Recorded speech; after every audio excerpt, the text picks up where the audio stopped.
Jika dengan gaya hidup santai masih bisa membuat kita hidup lebih baik, mengapa harus memilih hidup yang serba cepat tetapi melelahkan? Setiap hidup manusia adalah penting dan berharga.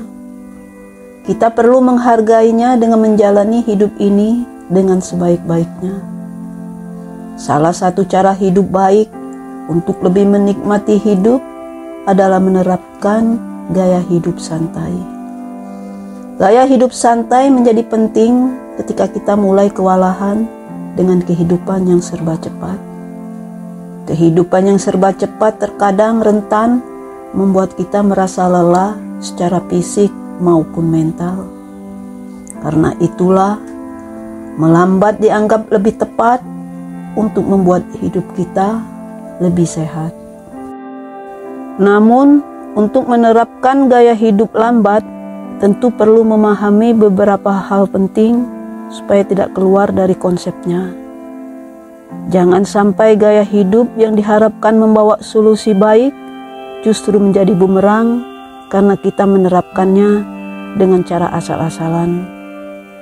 Lalu apa sajakah yang perlu kita ketahui sebelum kita memutuskan untuk hidup santai? 1. Tetap konsisten dengan tujuan hidup.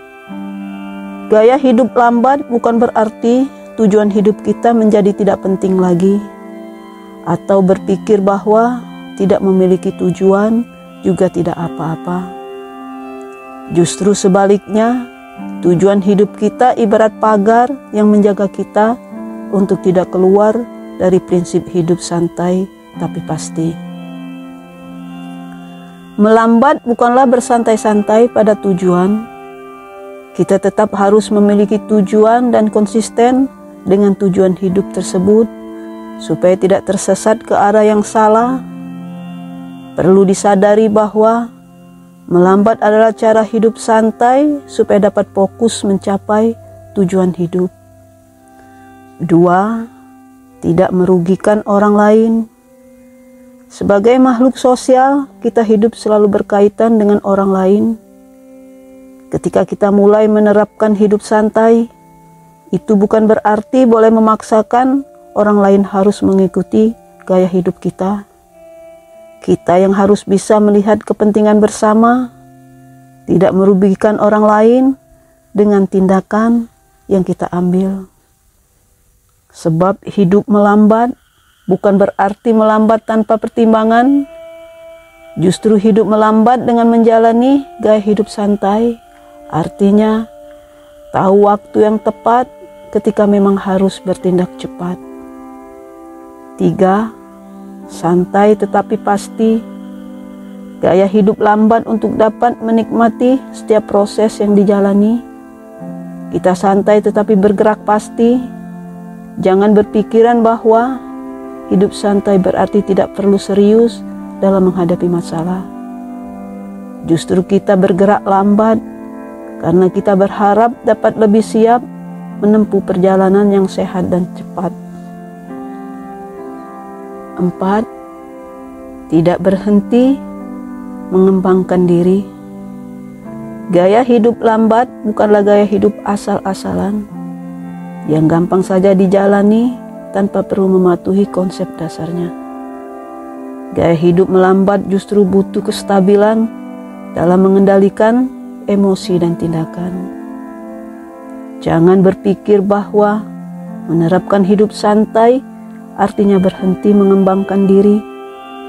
Justru gaya hidup ini akan membantu kita untuk mengembangkan diri secara maksimal dengan menyadari sepenuhnya apa yang bisa kita kendalikan dan melepas apa yang tidak berada dalam kendali diri kita. 5. Tidak menjadikan gaya hidup santai menjadi malas. Terkadang kita salah menafsirkan hidup santai sebagai gaya hidup pemalas. Kita berpikir bahwa ketika rasa malas muncul, kita bisa berlindung dengan berkata, prinsip hidupku memang santai, tapi pasti. Malas dan santai adalah dua hal yang berbeda. Santai berarti tidak fokus pada tekanan, melainkan bergerak pasti untuk menemukan solusi mencapai tujuan. Sedangkan malas tidak memiliki solusi untuk memecahkan masalah. Mereka bahkan tidak peduli apakah tujuannya tercapai atau tidak. Inilah prinsip yang perlu dipegang dalam menjalankan gaya hidup lambat. Yang pertama, cenderung menyepelekan masalah. Hidup dengan gaya santai adalah usaha untuk memberi batas pada hal yang rentan. Itu bukan berarti menghindari masalah. Kehadiran masalah dalam hidup kita adalah pasti dan nyata. Artinya itu adalah sesuatu yang tidak bisa kita kendalikan. Kendali kita berada pada cara bereaksi dan merespon masalah tersebut. Kita punya pilihan untuk tidak terpaku pada tekanan, tetapi tetap menghadapi masalah tersebut. Terkadang kita tergelincir pada pemahaman bahwa untuk tidak tertekan, maka kita perlu meremehkan masalah yang hadir. Tindakan ini justru dapat berpotensi membuat masalah jadi lebih sulit dan memberi tekanan lebih besar. 2. Berusaha seadanya, bukan semampunya. Gaya hidup melambat sering diartikan sebagai hidup santai yang tidak butuh usaha untuk menjalaninya. Mereka menganggap bahwa dalam mencapai tujuan hidup tidak dibutuhkan perjuangan maksimal. Tentu saja ini keliru karena menganggap hidup santai artinya berusaha sekenanya. Padahal yang dimaksud hidup santai adalah berjuang semampunya dengan memperhatikan batas kemampuan diri. 3. Menjadi cepat puas. Kita memiliki tujuan yang harus dicapai. Menerapkan hidup santai, tujuan tersebut tidak lantas kita lupakan. Memang diajak untuk melambat dalam arti bergerak bertahap dan tidak berambisi untuk memiliki segala hal secara cepat. Yang sering disalahartikan kemudian adalah kita menjadi cepat puas dengan pencapaian yang sudah ada tanpa memiliki keinginan untuk berkembang lebih baik. 4. Mudah pasrah. Hidup tidak selalu indah. Terkadang kita dihadapkan pada situasi sulit yang melelahkan. Itu kita butuh menerapkan gaya hidup melambat untuk bisa menerima semua takdir yang terjadi. Karena takdir yang terjadi pada kita adalah wilayah yang tidak bisa dikendalikan. Namun, yang sering disalahartikan dari gaya hidup ini adalah kita menjadi mudah pasrah pada keadaan, menganggap bahwa semua masalah adalah takdir, membuat kita tidak berusaha menyelesaikan masalah tersebut, melainkan membiarkannya mengalir begitu saja. Tentu saja ini menjadi tindakan yang berbahaya karena berpotensi membuat masalah yang kecil menjadi besar.